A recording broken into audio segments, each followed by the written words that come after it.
Մենք եկել հասել ենք Վարշավա, դեռ փողոցային կռվներ էր գնում, Վարշավան հողին հավասարեցվեց։ լրիվ հավասարեցված էր։ Բայց մեր հայկական դիվիզիան գնաց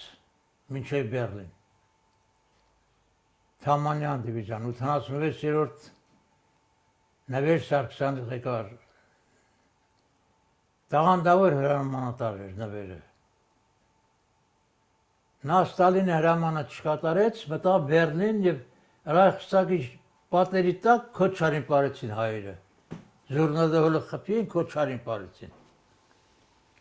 Ստալինը կանչում է իրեն մոտ, հրամանը չի կատարել Ստալինի։ Գնդակահարություն էր սպասում նրան։ Ասել է ընկեր Ստալին, ես հայ ժողովրդի պահանջն եմ կատարել։